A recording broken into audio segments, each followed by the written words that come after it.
¿Cómo les va? Les saludo cordialmente a todos que se toman la libertad de escuchar este audiolibro de de un tema que a mí me fascinó muchísimo desde muy chico, porque mi papá le agrada mucho el boxeo, ¿no? Y digo, gracias a él conocí realmente gente tan famosa en ese entonces como el Ratón Macías. Pero bueno, miren, vamos, voy a describir de alguna manera la portada. En el centro están otro de los grandes, boxeadores de México. Ese es Rodolfo Ramírez, básicamente, llamado el Rielero, básicamente. Fue grande. Les voy a comentar algo de Rodolfo. Y del lado derecho, está muy jovencito, Rodolfo el Chango Casanova, que es el máximo ídolo del boxeo que ha existido en México, ¿eh? Digo, podemos a ver otros, vamos a utilizar algunos otros, pero para mí, yo creo que nadie por el arrastre, el cariño, la entrega totalmente digamos, impresionante, un boxeador como el Chango Casanova, como ninguno. Es una cosa emocional que los aficionados digamos, se entregaron totalmente al Chango, al Chango Casanova. Algo tenía, una cosa así, es algo así parecido como a Pedro Infantes en la música y la actuación, don Pedrito Infante, que es único, ¿verdad? Así le pasó al Chango Casanova. Hay una sensación que es muy difícil ni evaluar, ni cuantificar, ni tampoco inventar. Esto se da. Para mí, o sea, el Chango Casanova, pues yo no lo vi luchar, ¿no? Todavía. Pero bueno, algo supe que alguien se inventó. Pero bueno, hay otros boxeadores que ya les platicaré, pero para mí el Chango Casanova era eso, ¿no? Y luego con mucho orgullo. Ahora, Rodolfo Ramírez, el rielero, es ese tipo de personajes especiales que me va a dar mucho gusto comentarles algo, ¿no? Bueno, miren, 3 años después, digo, algún promotor de la Arena Olimpiada de Houston, Texas, quiso revivir esa contienda y nuevamente la Salle, ¿no? Mordió el povo por puntos de aquel, no sé, 18 de mayo de 1937. Mira, lo anterior parecía un sacrilegio. Está bien ganarle a México, pero en Estados Unidos. Así que el segundo año, el 18 de marzo de 1938, el mismo promotor armó el nuevo combate, hablando de Kid Azteca, sigo hablando de Kid Azteca todavía, ¿eh? Bueno, estamos, y en Kid Azteca, tal vez enfadado, por así decirlo, con ese tipo de peleador, perdió por puntos en 10 episodios. Yo me pregunto, se dejó ganar? No creo, ¿no? Vaya usted a saber, la verdad, yo no sé qué pasó en esa época, ¿no? Miren, los norteamericanos como que, no sé, agarraron confianza y deseaban ver a Kid Azteca hacer el ridículo ante la Salle. El promotor de Caminata Arena de San Antonio, Texas, hizo que los aficionados, básicamente, tejanos, básicamente, se interesaron nuevamente en este combate, ¿no? Que se llevó, no sé, a cabo de 16 de diciembre de 1938, básicamente, un triste fin de año y Pascua, además, ¿no? Se les indigestó a los tejanos que vieron perder por decisión a su querido Kenny Lasalle, ¿ok? Y ahí la serie de, pues, no sé, de estos combates llegó a su fin, básicamente, con un mexicano que sabía recobrarse de qué, pues las derrotas, básicamente. Miren, es admirable, es muy admirable que casi siempre le sucedió esto a Kira Azteca. Seguimos hablando de Kira Azteca, ¿eh? Si por algún motivo perdía una pelea, buscaba la revancha, no sé cómo le sucedió con el llamado el jefe de París, ¿eh? Al que le ganó por puntos el 3 de agosto de 1935 en Laredo, Texas. Tal vez por eso no lo quisieron los oriundos del estado tejano, ¿no? Yo creo, ¿no? A pesar de que ahí se había debutado, porque él había debutado ahí, Kid Azteca, a los 17 años. Yo creo que se acordaron de eso, ¿no? O sea, que, digo, casi casi era su casa ese lugar, ¿no? O por lo menos no entraba por la cocina, definitivamente. Entraba, pero la puerta principal, ¿no? Miren, después de este evento, lo llevaron a Houston, Texas, básicamente. ¿Para qué? Para enfrentarlo nuevamente ante el jefe de París. El jefe de París, como les digo, ¿no? Eso es lo que yo digo, el jefe de París. No sé, así le llamaban pues no sé, a uno de los norteamericanos como Kenny LaSalle. Kenny LaSalle, que era el jefe de París, ¿de acuerdo, no? Después se le hizo, por ejemplo, el triunfo de su bien amado. ¿Cuándo qué? Cuando Kid Azteca pierde por puntos a los 21 años, básicamente. O sea, el tepiteño, como era su costumbre, así era su costumbre, no quedó satisfecho y buscó a un promotor de México para que repitiera la pelea. Se quedó picado. Esta se produjo, por ejemplo, con Jimmy Fitton, es el promotor, el Jimmy Fitton, en la Arena Nacional el 23 de noviembre de 1965. ¿Y qué pasó? Pues ganándole.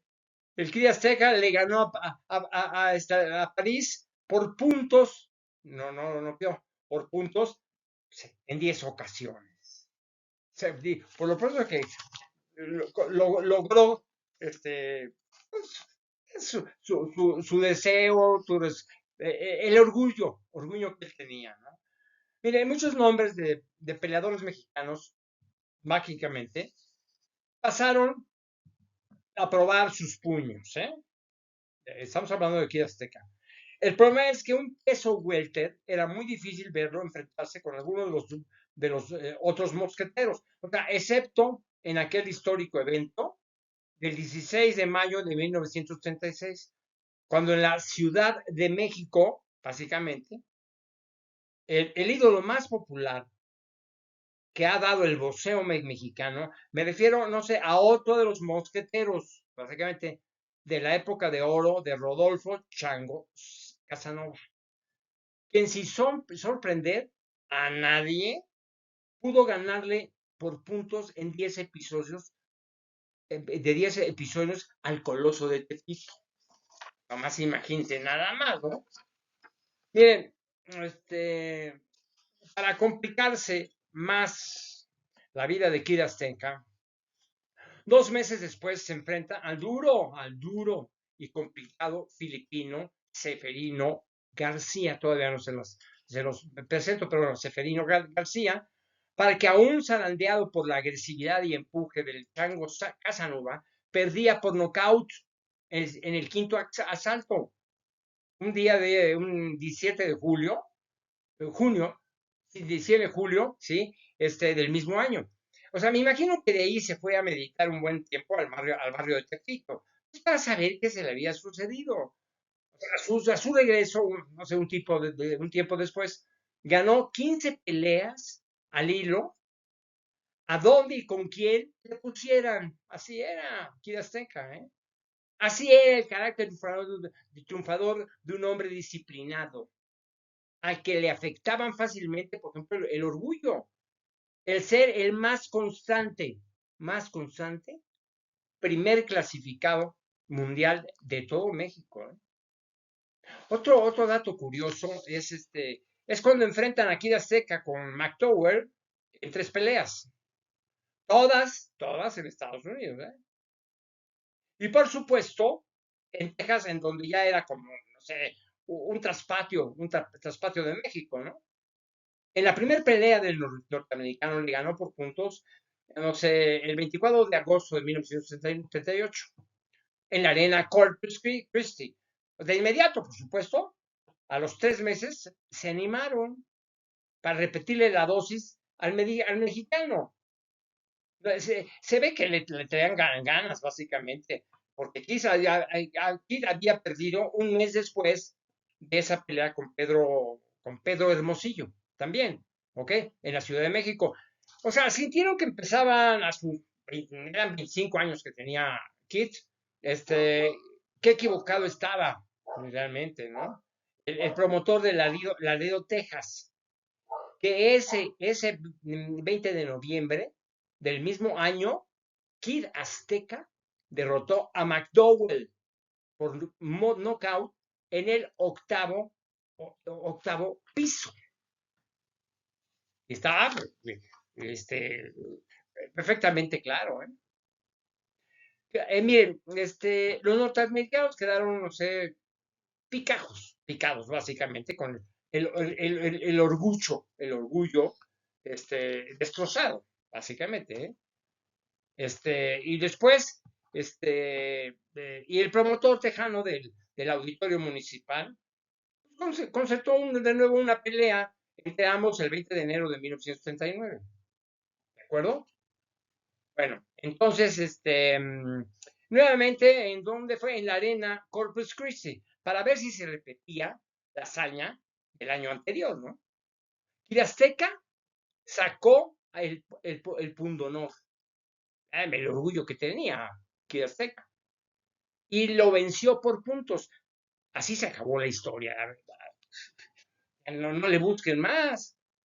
Desde su derrota, por ejemplo, con Pedro Hermosillo, y ganó, por ejemplo, 9 victorias con 4 knockouts, hasta que se encontró aquí a Zorrita León de Ciudad Juárez. O sea, lo tenían peleando por todos lados, ¿no?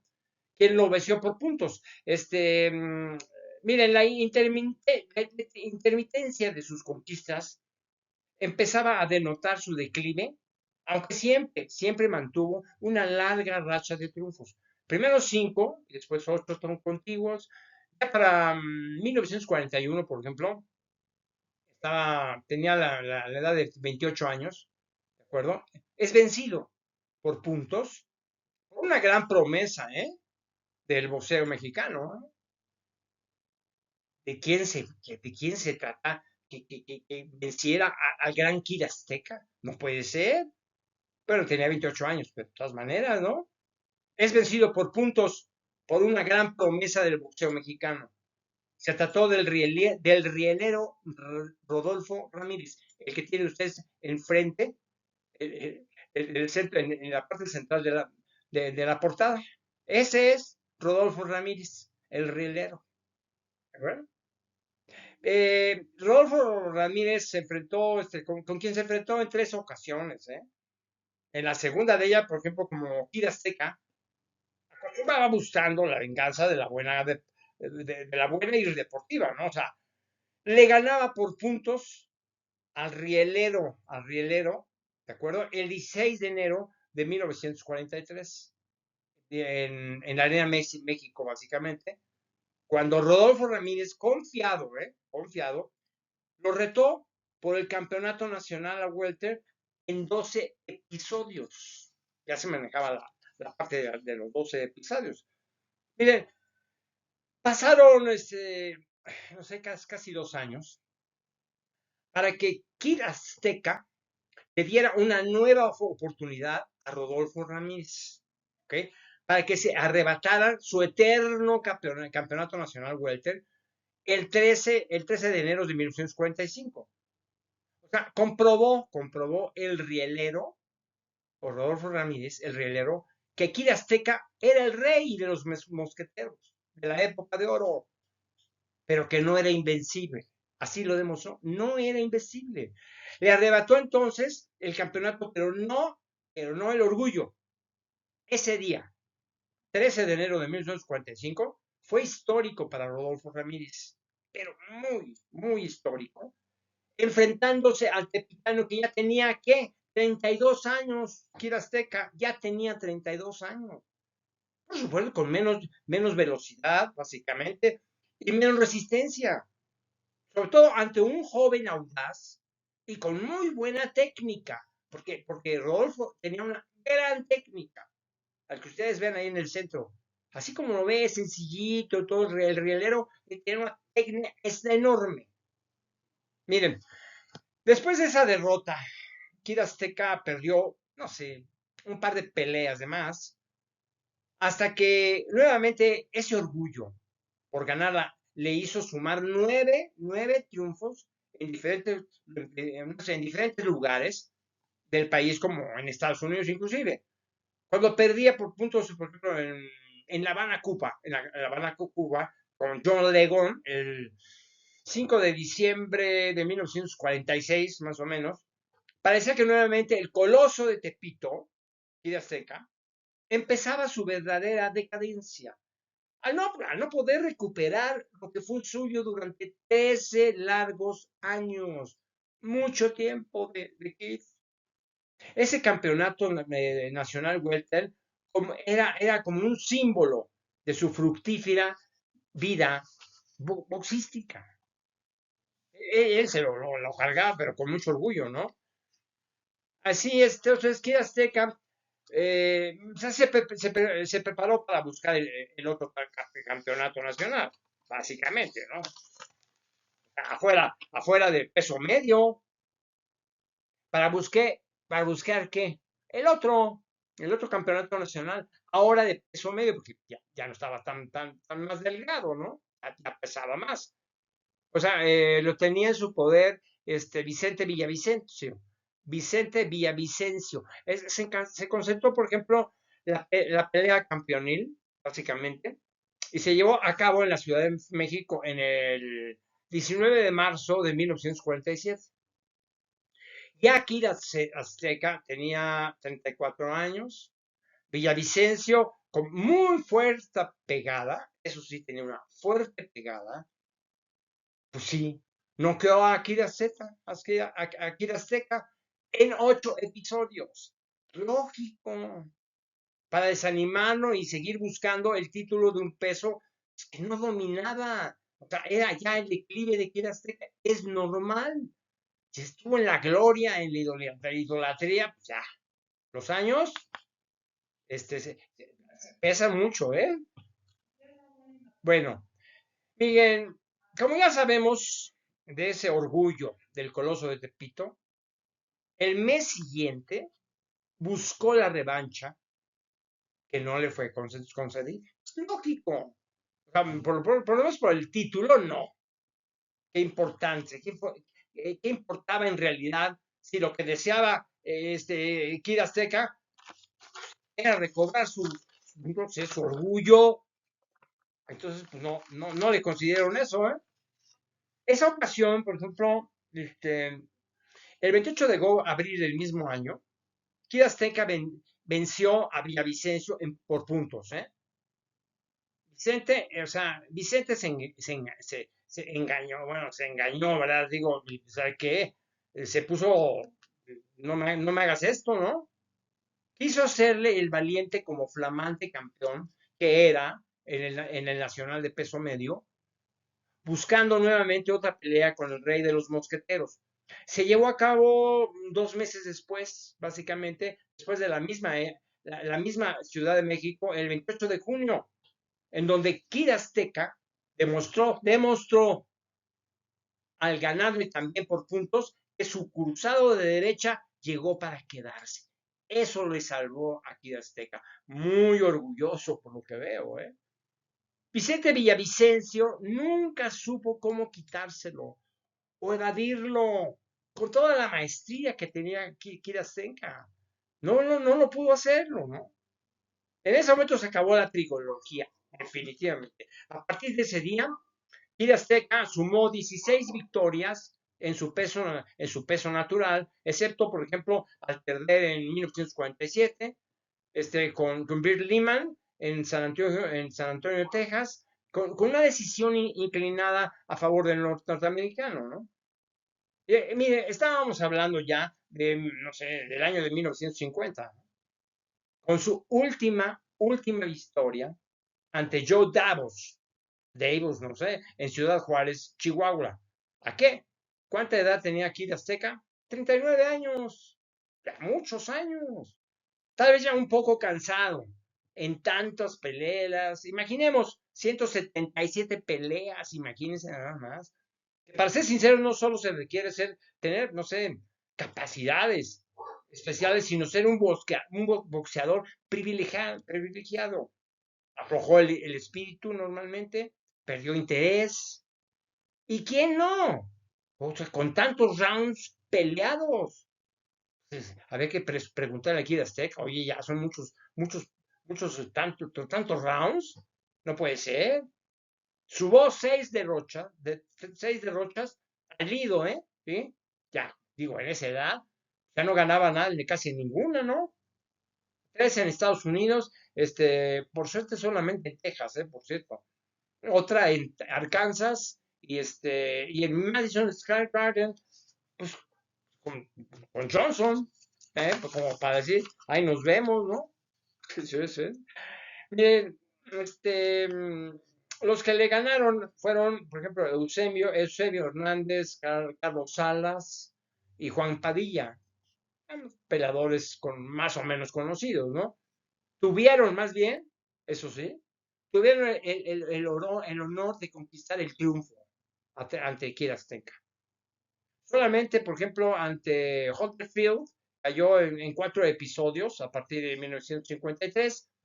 El 4 de agosto retorna, por ejemplo, a la senda de la victoria, derrotando a Carlos Martínez en Durango, a quien noquea, por ejemplo, en 5 rounds. O sea, no era una estrella, ¿no? Pero tenía 13 knockouts en su haber. Eso le dio confianza para lograr 17 victorias consecutivas, pues con ese coraje que tenía, ¿no? Kid, y decisión, sobre todo decisión digna, de un coloso del boxeo. Grábenselo, por favor. Un coloso del boxeo que se llamó Kid Azteca, que logra sin salir ya desde una fecha de territorio nacional. Ya para qué iba a ir otra vez con Estados Unidos, a esa edad y con todo eso, no, para nada. En 1956 sorprendió por última vez Joe Burrell en 4 ciénagas en Coahuila, básicamente venciéndolo por nocaut en 5 episodios a la edad de, no sé, de 46 años. Imagínense, nada más todavía boxeando a los 46 años, toda una hazaña. ¿Qué le hacía seguir con esa carrera extraordinaria y con la personalidad de una gran figura en el boxeo? O sea, sin poder alcanzar un cetro mundial, no logró alcanzar un cetro mundial. Fue su capacidad, lo que les voy a decir, fue su capacidad para reponerse ante las derrotas. No se reponía ante las derrotas. Su objetivo siempre fue ser el mejor. Eso también lo tumbó. A partir de esa derrota, preparó su despedida, definitivamente, para que nadie le olvidara. Por desgracia, ante la masificación, los títulos balines o de cartón que abundan, ¿no? Por lo pronto, en el año 2010, excepto por asociaciones de gran prestigio como el Consejo Mundial de Boxeo o la Asociación Mundial de Box, y de Azteca lo dejaron para los recuerdos románticos. No se acuerdan de Kid Azteca. Con una biblioteca de conocedores de calidad, ¿qué les puedo decir, no? Mire, no puede compararse la gran categoría de aquellos gladiadores de los puños con los que ahora vemos. Una comercialización llevada al ridículo, ¿ok? A pesar de las ilusiones de tantos boxeadores. Y Azteca solo terminó su carrera peleando 8 eventos, más de lo que triunfó todos por nocaut, excepto una con, no sé, con un filipino Keith, ¿en dónde? En San Luis Potosí, por ejemplo. al que le ganó por puntos. Su último combate lo celebró a los 48 años de edad ante Alfonso Malacara, el 3 de febrero de 1961. Esto fue en la ciudad de Veracruz, por ejemplo, ¿no? Al que lo noqueó en el primer round, rápido, ¿no? Considerando que tan solo 2 meses antes había noqueado en el tercer episodio aquel Adrián Mendieta, exactamente, bajo la promoción de Benjamín Mora Horta, o sea, de mi papá, hace muchísimo tiempo, ¿no? En donde, en la arena afición de Pachuca Hidalgo, básicamente. Así. Qué orgullo de mi papá, que con él terminada su carrera. Kiri Azteca.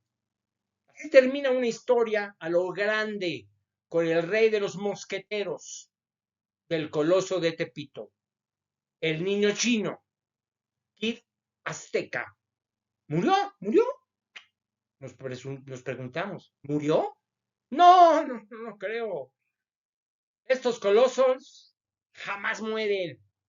Digo, los ídolos, pues, jamás mueren, ¿no? Vamos a pasar a otra cosa. Ya hablé bastante de Kid Azteca. Se está revolcado de alegría en la tumba, ¿no?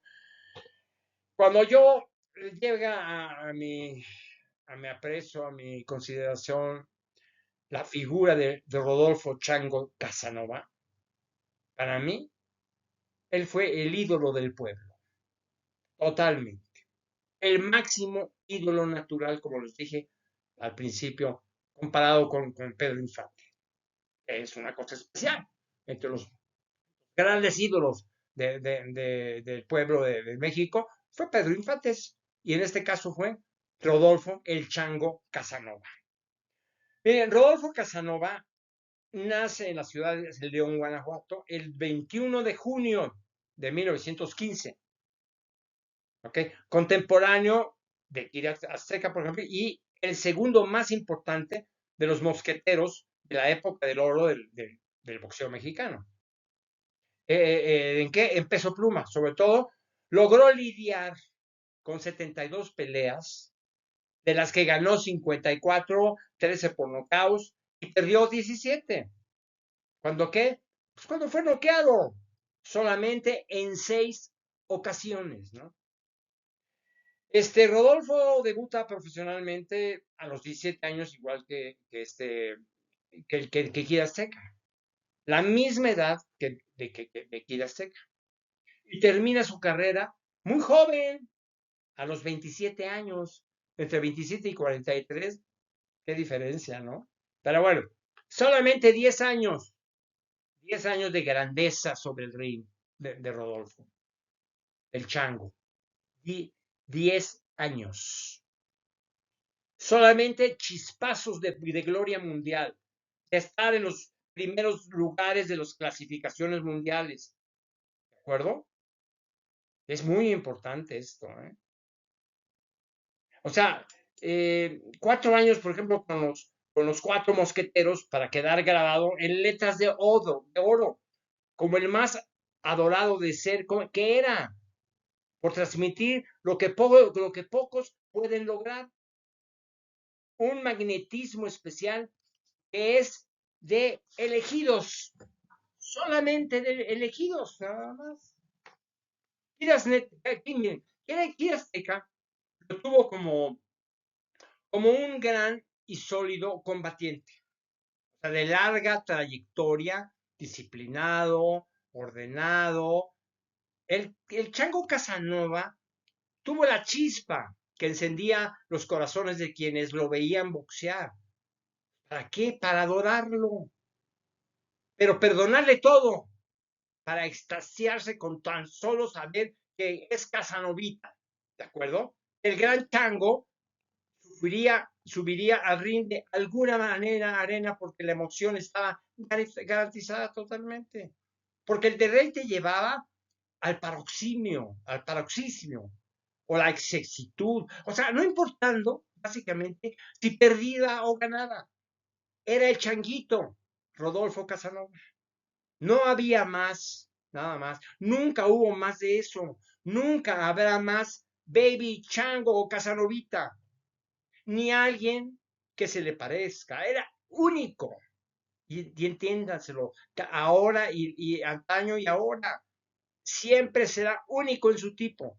Algo así como, ya se los dije, como Pedro Infante en la música y el cine. Y lo sigo reiterando así porque así fue esa capacidad magnética que al subirse al ring y extasiaba a todos. El indio de Guanajuato, fue de Guanajuato, en 1934 era campeón nacional pluma, ¿ya? Rodolfo era campeón pluma. Entonces, siempre con la aspiración de ser un monarca mundial, que él lo que deseaba, ser mundial. El ex Neverito, porque Nevero, el Neverito que algún día trabajó en la Lagunilla de la Ciudad de México, hacían hacer en la afición no solo la idolatrías que se tenía, sino el reconocimiento de ganarle a los grandes, como los grandes, ¿no? Sobre todo cuando llegó a vencer por el cetro nacional con Juan Zurita. Oh, cuidado, Juan Zurita era otra cosa, ¿eh? La demás. Mire, una pena extra que un mosquetero le haya ganado a otro, siendo campeón pluma nacional. La tristeza fue doble en muchos aficionados que respetaban la trayectoria del tapatío o apreciaban, sin embargo, cuando se enfrentó a Casanova. Tuvo que aceptar la mayor clase de un peleador como el Chango. Cuando Luke Ferber se enfrentó a Casanova en la Ciudad de México, no sé, el 6 de octubre de 1934. Venía de ganarle el Campeonato Nacional de Peso Pluma. ¿A qué? Al Juan Zurita, que tenía 30 peleas ganadas con tan solo 3 perdidas. Juan Zurita, que ya lo estoy mencionando, Juan Zurita perdió por nocaut ante Casanova en el 12º asalto. Y Liu Ferber contaba con 33 peleas ganadas, 20 perdidas y con 7 por decisión. Lo que se decía cuando enfrentó, por ejemplo, al Chango, es que sería una dura pelea, definitivamente. Porque si bien había triunfado sobre Zurita, se notó lento y fallando mucho, porque el Tapatío era un buen boxeador técnico. Así se presentan las cosas, ¿no? Así son las cosas que se presentan. Mira, se sabía que Farber contaba con experiencia, por ejemplo, Farber contaba con experiencia, astucia, y que podía darle una lección de boxeo, básicamente. Ya que como aquí Azteca, o sea, le sobraba corazón, pero el arte del ring no era precisamente su virtud, o sea, más elevada. Cuando se le observó en el gimnasio al prepararse, no sé, el extranjero mostraba mayor velocidad y un boxeo superior, ¿no? O sea, todos esperaban entonces que Rodolfo contara con uno de sus golpes, no sé, domingueros, por así decirlo, para lastimar al hebreo. Era hebreo, por cierto, ¿no? Estaría entonces en juego el pundonor del Chango en contra de la velocidad y habilidad del importado, o sea, del hebreo. Albert se había enfrentado, por ejemplo, a huesos muy duros como Wolgas, Belois y otros más, de lo mejor de las divisiones gallo y pluma. En tales condiciones, muchos tenían ver perder, o sea, al ex Nevero, al final de todo y con ciertas dificultades, sobre todo al principio de la pelea, sobre todo, ¿no? Pudo noquear a Liu Ferber en el octavo asalto, ¿no? Mire, no por haber derrotado a Juan Zurita y ahora, o sea, al hebreo, podía considerarse a Casanova listo, o sea, para enfrentar a boxeadores como Escobar, Belois, Arismendi o al propio Miller. Sobre todo que en ese entonces no se encontraba con la mejor dirección técnica. ¿En dónde? Pues en su preparación.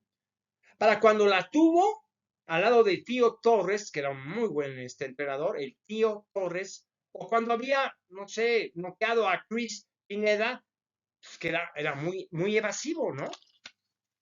Que confiaba, ¿no? Para nada. Es en ocasiones al Chango de Casanova le agradaba comentar sus sentimientos alrededor, no sé, de su profesión, básicamente. Digamos, podemos asegurarlo, muy parecido que en su forma de ser al mosquetero mayor Quirasteca. Eran muy parecidos. O sea, en ocasiones parco, pero solo reanimarse cuando era necesario. O sea, Rodolfo decía que los muchos combates que llevaba sobre el ring se debían a la buena suerte que había tenido, básicamente. En la mayoría de ellos logró poner fuera de combate a sus contrincantes. Hace lo que presumía el Chango, ¿no?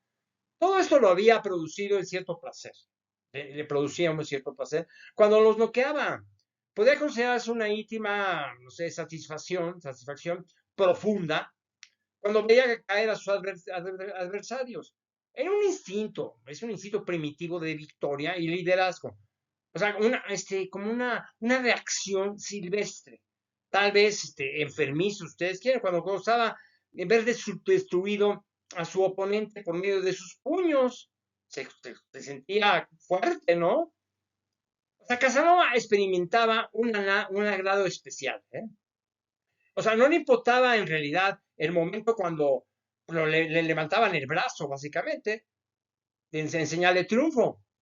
Era la esencia misma en descargar su poder y su decisión para acabar con el contrario, lo que le hacía, por ejemplo, gozar estar sobre el ring. Él gozaba mucho estar sobre el ring. De todas formas, básicamente, aunque expresaba esto, al final del asunto, le apenaba tener que sentirlo. Era lo más importante. Así era él, básicamente. Desde experimentaba, por ejemplo, no había alcanzado mucha fortuna. Como empezó a saborear esas caídas de sus contrincantes, por ejemplo, de sus contrincantes, gracias a la fuerza de sus puños, básicamente. Le agradaba lo que vivía dentro de, no sé, cuando atacaba, como zurdo o diestro, de una u otra manera, ¿no? Así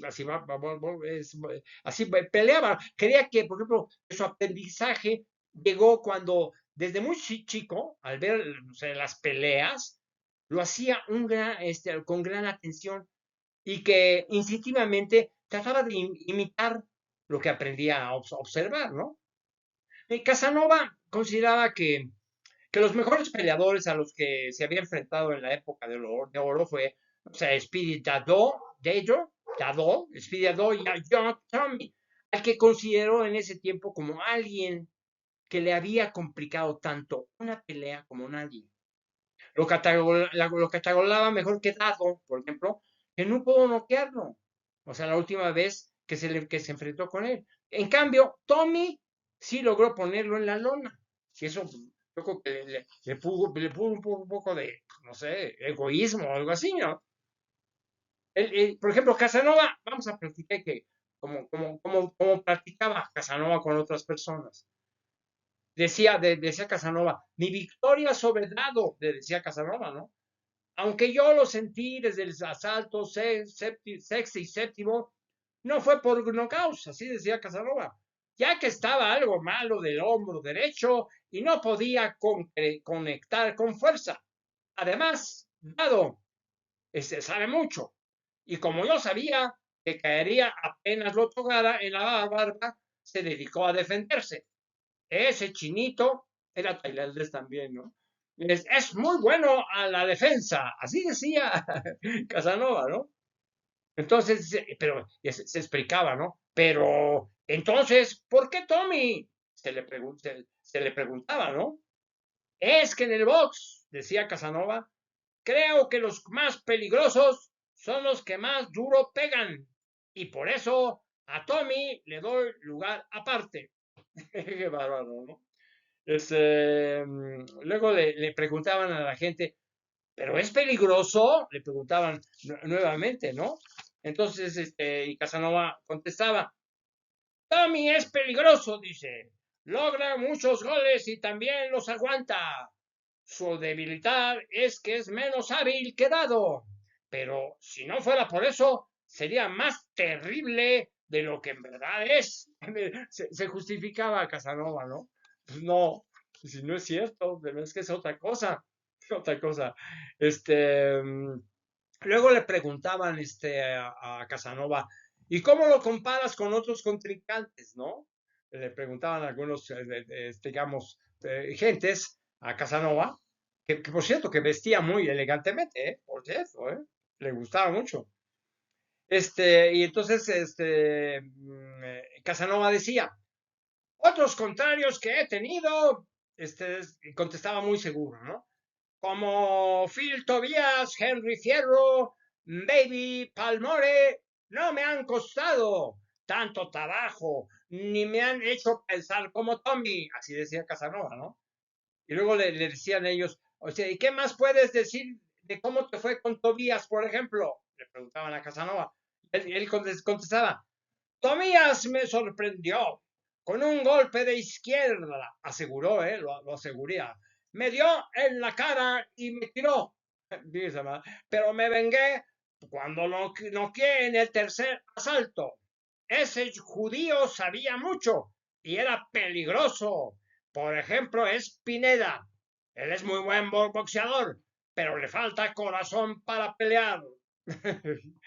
Bueno, luego otra gente que le preguntó algo a Casanova, dijo, oye, me imagino que ya sabes que viene en camino el Nego Brown. ¿Qué opinas de este? Le dijeron, ¿no? Ah, ahora ya he sabido que vendrá Dom y la verdad, como cuando peleé con Dado o con Tommy, a Brown creo que le ganaré. Él es la contestación de Casanova, ¿no? Y luego le decía no, otro, le dijo, ¿y por qué crees que lo harás, Chango? Ay, Dios mío. Bueno, vamos a continuar con esto el próximo episodio, pero pues, le hacía sus preguntas, ¿no? O sea, ¿por qué, Chango, por qué querías que tú le vas a noquear? ¿Eres Superman o algo? No, es nada más, ¿verdad? Poder tratar a Chango de otra manera, diferente a Akira Stenka, pero también con una gran ilusión, ¿eh? Y con mucho placer para mí y con mucha satisfacción personal. Les agradezco mucho que hayan participado con usted con esta parte del audiolibro, como los grandes, como los grandes. Al final les voy a decir de qué se trata, de dónde salió como los grandes. Es una frase extraordinaria, ¿eh? Nos vemos en la próxima. Que estén muy bien.